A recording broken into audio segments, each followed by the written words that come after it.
Lo va a tratar de equilibrar todo y finalmente vamos a terminar con una foto subexpuesta o va a terminar dándonos la foto que le dé la gana a la cámara. En los próximos minutos te voy a enseñar paso a paso en qué consiste y cómo utilizar cada uno de los distintos modos de tu cámara. Y no voy a leerte ni a recitarte el manual de tu cámara, simplemente lo que quiero es ayudarte a sacarle el máximo partido y a usarlos de forma correcta. Eso sí, esto no es una técnica de retención, pero es necesario que vean el video completo. Necesitan saber cómo funcionan cada uno de estos modos para que después puedan comprender la segunda parte donde explico la clave de cómo utilizarlos correctamente. Y comenzamos clasificándolo en dos grupos. Yo lo clasifico en un grupo llamado grupos básicos o creativos, que en este grupo es donde van a estar los modos manuales y semiautomáticos de la cámara, que son los más interesantes. Y en el otro grupo estarían los modos de escena especial. Bueno, al menos así lo llama Canon. Estos grupos van a ser ya mucho más automatizados y lo que van es a responder a distintas situaciones que se te presenten con tu cámara. Y vamos a comenzar explicando los modos creativos.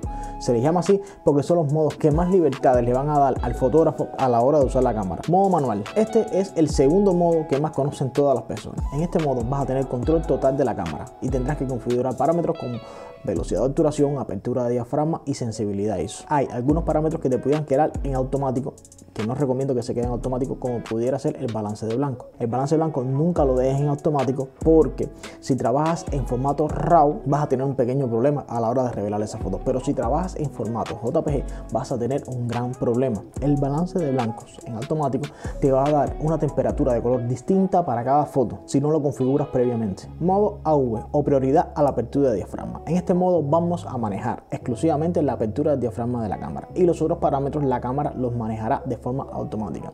Este modo es muy preciso a la hora de poder manejar lo que es la profundidad de campo de la imagen, ya sea que queramos fondos más enfocados o fondos más desenfocados. Es útil para realizar retratos en primeros planos, para algunas fotografías de producto a la hora de desenfocar bastantes fondos, y también por contrapartida podemos tratar de enfocar mucho en fondo cerrando bastante el diafragma. En este caso nos va a servir para fotografía de paisaje o incluso algunos retratos donde tenga mucho peso el fondo de la imagen. Modo TV. Este va a ser el modo para manejar manualmente la velocidad de obturación. En este caso vamos a controlar el tiempo de exposición y la cámara se encargará de forma automática de manejar lo que es la apertura del diafragma y la sensibilidad ISO. Este modo va a ser muy útil a la hora de realizar fotos donde necesitemos congelar el movimiento, reduciendo bastante el tiempo de exposición. Este modo puede ser muy utilizado cuando vas a fotografiar carreras, cualquier tipo de deporte o incluso alguna fiesta o actividad infantil donde hay bastante movimiento con los niños. Por otra parte, con este mismo modo puedes explotarlo de una forma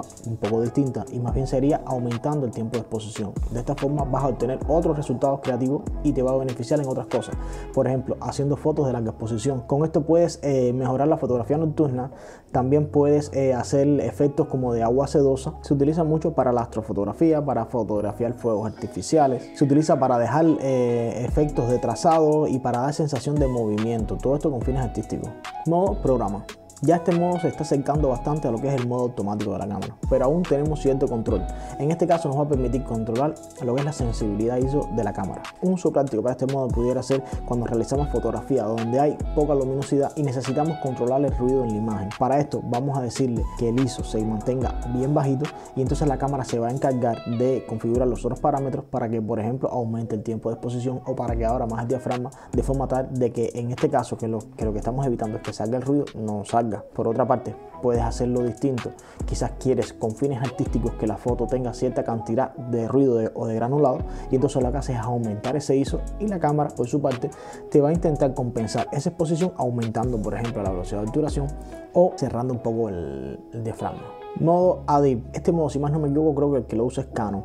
En este caso, ¿qué es lo que va a hacer? Muy sencillo, simplemente va a coger y va a intentar cerrar lo máximo posible el diafragma. Este modo siempre va a tratar de darnos la foto lo más enfocada posible, aumentando al máximo la profundidad de campo en la imagen. Así podemos, por ejemplo, tener fotografías de paisaje bien enfocadas o podemos tener retratos donde el fondo quede bien enfocado, al igual que el sujeto en el frente.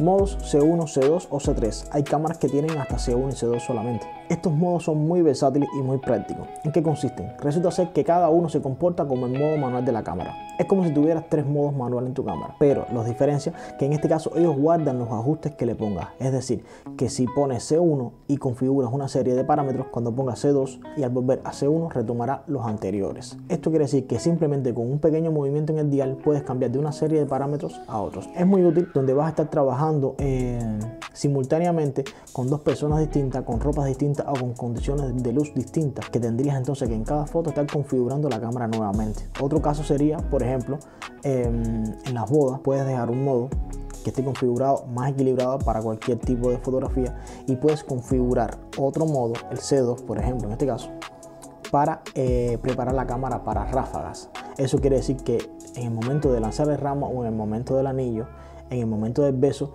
puedes simplemente mover el dial y vas a tener la cámara ya previamente configurada para lanzar ráfagas de disparos que te van a ayudar a captar mejor esos momentos. De lo contrario, tendrías que volver a compensar la exposición, tendrías que volver a configurar la cámara si lo hicieras por el modo manual tradicional. Ahora vamos a hablar de lo que son los modos de escena especial. Ya estos son los modos automáticos, pero sí quiero explicarte cómo funciona cada uno y cómo los puedes utilizar. Empezamos por el modo automático, el de toda la vida, y este sí es el modo más conocido por todas las personas. En este modo simplemente necesitas enfocar y disparar. La cámara se va a ocupar absolutamente de todo. Es muy práctico, sobre todo cuando estás empezando en este mundo de la fotografía. Modo sin flash. Este modo es otro modo automático, pero tiene una versatilidad, y es que bajo ningún concepto activará el flash de la cámara. Es decir, que intentará compensar la imagen en base a los tres parámetros principales del triángulo de la exposición: la velocidad de obturación, la apertura del diafragma y la sensibilidad ISO. Esto se dedica debido a que hay lugares en eventos, hay conferencias, hay museos, muchos lugares donde no se puede activar el flash de la cámara. Entonces, si estás comenzando en este mundo,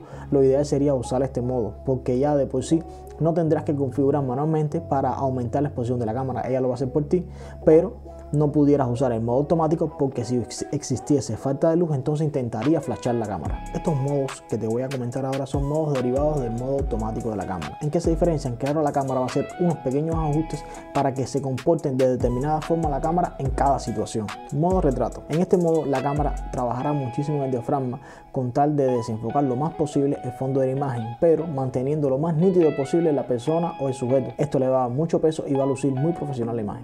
Modo paisaje. En modo paisaje la cámara lo que va a hacer, al igual que en el modo ADIP de Canon, va a intentar recerrar lo más posible el diafragma para conseguir una foto totalmente enfocada. Ahora, ¿en qué se va a diferenciar? Que en este caso también va a estar ajustando de cierta forma los colores de la imagen, de tal forma que podamos obtener cielos más azules y tonos más intensos en la foto. Algunos manuales de Canon dicen que este modo es muy útil cuando quieres realizar fotografía nocturna sin flash con trípode. Yo en lo personal no lo he hecho, pero tiene todo el sentido que pudiera funcionar. Modo macro o primeros planos. Este es bastante parecido al retrato.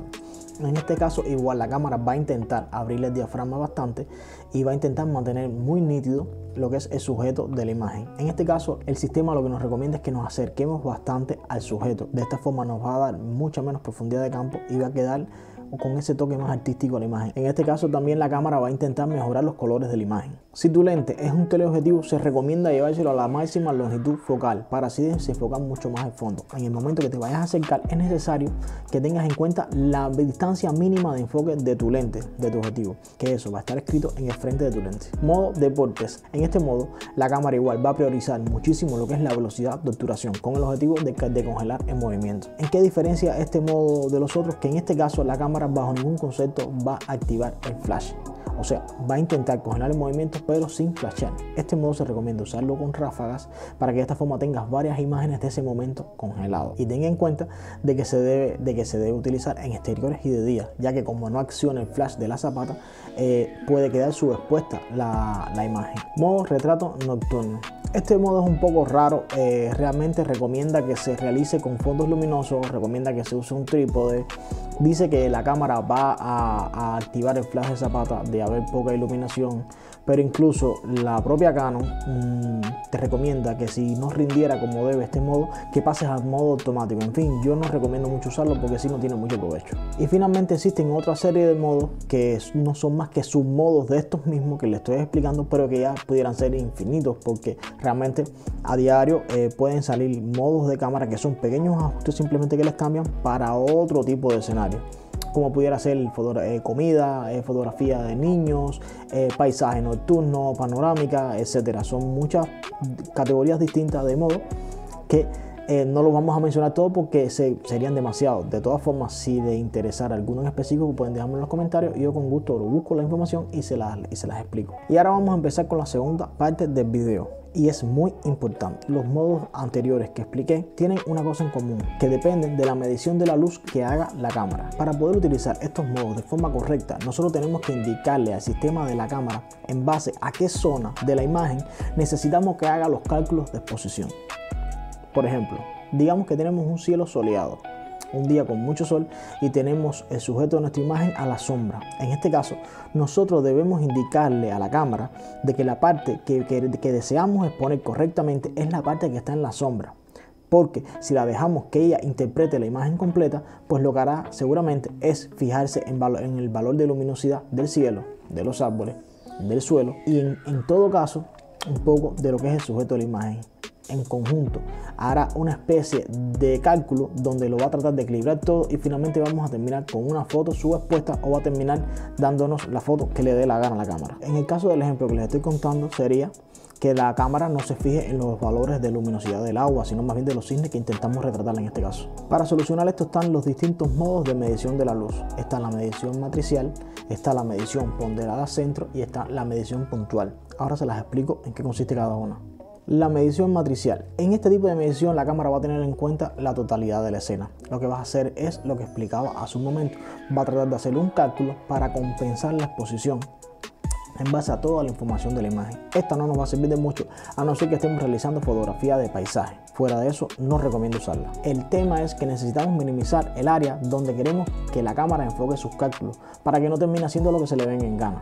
Eso nos deja con los otros dos modos de medición, que serían la medición puntual y la medición ponderada centro. De estas dos, la más precisa sería la medición puntual. En este caso no va a tener en cuenta toda la imagen a la hora de calcular la exposición, sino más bien que se va a fijar en un solo punto, un punto a poner en la cámara, y donde tú posiciones ese punto, entonces la cámara te va a intentar compensar la exposición en base de ese punto. Esa es muy buena y es muy eficaz, pero personalmente me gusta más usar la última. Esta sería la medición ponderada centro. Con este tipo de medición, la cámara no va a tener en cuenta simplemente un punto de la imagen, sino que va a tener en cuenta un área específica que nosotros le vamos a decir cuál es. Es decir, que si nuestro sujeto está en la sombra o es oscuro, va a tomar varias partes del sujeto para así hacer un cálculo y exponerlo correctamente. Por el contrario, si fuéramos a usar, por ejemplo, la medición puntual, que es muy buena, pero si la fuéramos a usar, por ejemplo, en un sujeto que tiene una corbata con el cuello negro o tiene una corbata negra, en este caso, si nos coincide el punto del cálculo de exposición sobre la corbata, vamos a obtener una foto sobreexpuesta, porque la cámara va a interpretar de que está demasiado oscuro lo que le estamos mandando a exponer, y por ende, entonces va a intentar exponerlo mucho más. Vamos a terminar con una foto requemada, una foto sobreexpuesta. Con el modo ponderado central no va a suceder, porque lo que va a hacer es una serie de cálculos tomando varias muestras en lo que es en la zona que le estamos diciendo que analice.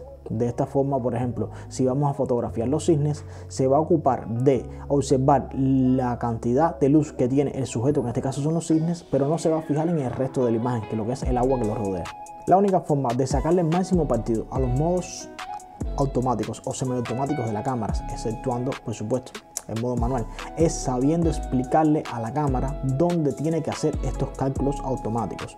Cuando aprendas a explicárselo mediante estos modos de medición, la cámara va a saber qué tiene que hacer y no la vas a dejar campar a sus anchas. De esta forma sí vas a poder usar todos estos modos incluso de forma profesional sin temor a equivocarme, porque al final recordemos que la cámara es una máquina. La máquina no razona y no se va a dar cuenta que realmente a lo que le tiene que prestar atención es a esa persona que está en el frente o a ese cisne que está delante de ti, y no al agua y no al fondo, que realmente no tiene nada que ver con la imagen o que simplemente está de relleno. Si quieres aplicar todo esto que te acabo de contar en este video y con lo que cuentes es con tu cámara y por ejemplo tu lente de aquí, te recomiendo muchísimo que veas este video que te voy a dejar a continuación, donde te explico paso a paso cómo sacarle el máximo partido a tu lente de aquí, haciendo que tus fotos luzcan como tomadas con ópticas profesionales. Hasta luego.